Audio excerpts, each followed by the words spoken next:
Bonjour, bonsoir, chers amis, chers frères et sœurs en Jésus-Christ. Bienvenue sur Cœur d'Esther. Nous continuons notre série de décembre baptisée Décembre, mois des trésors éclairants de la foi. Aujourd'hui, nous allons parler du troisième trésor éclairant de la foi, l'humilité. Dans un monde marqué par l'orgueil, la compétition acharnée et la recherche constante de reconnaissance, l'humilité apparaît comme un trésor rare, mais l'humilité est un trésor précieux. Nous vivons dans une société où chacun veut se hisser au sommet, écrasant parfois les autres pour exister. Pourtant, l'humilité, telle qu'enseignée dans la Bible, nous montre une voie différente. Celle de la grandeur à travers le service, la soumission et l'amour.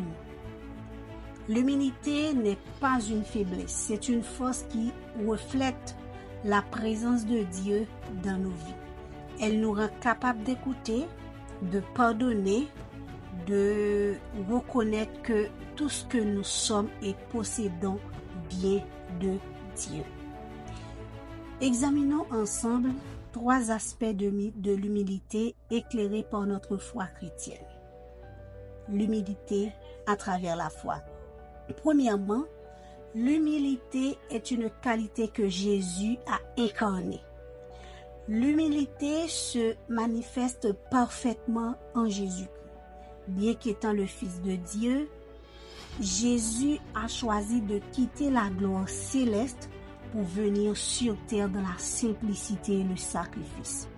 Philippiens 2, versets 7 et 8 nous dit « Mais il s'est dépouillé lui-même en prenant une forme de serviteur, en devenant semblable aux hommes, il s'est humilié lui-même, se rendant obéissant jusqu'à la mort, même jusqu'à la mort de la croix. » Jésus nous enseigne que l'humilité est une attitude de cœur qui nous pousse à servir les autres sans chercher notre propre gloire.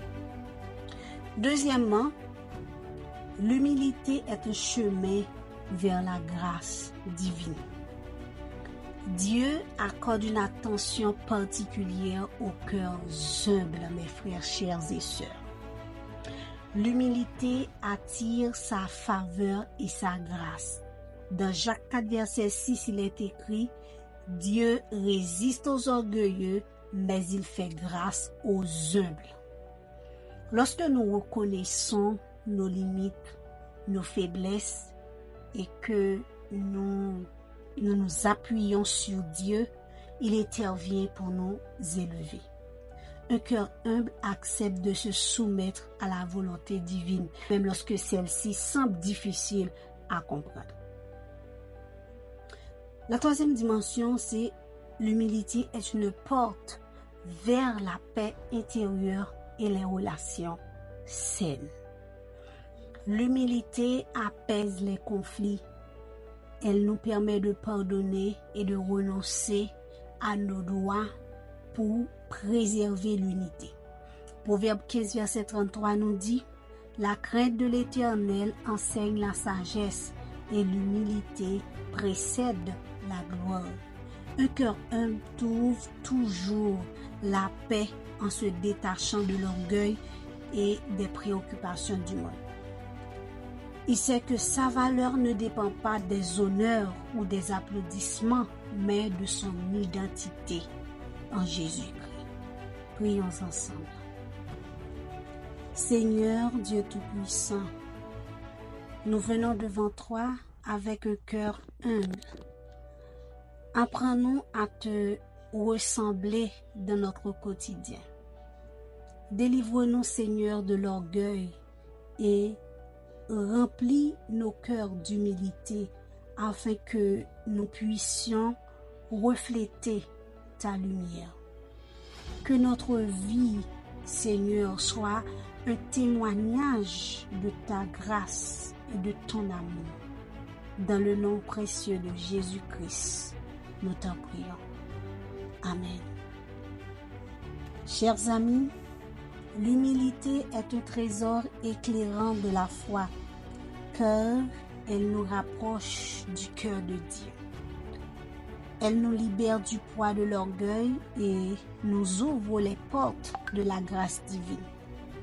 Aujourd'hui, alors que nous cherchons à grandir dans notre foi, que chacun de nous puisse dire comme Jean-Baptiste, « Il faut qu'il croisse et que je diminue » selon Jean 3, verset 30.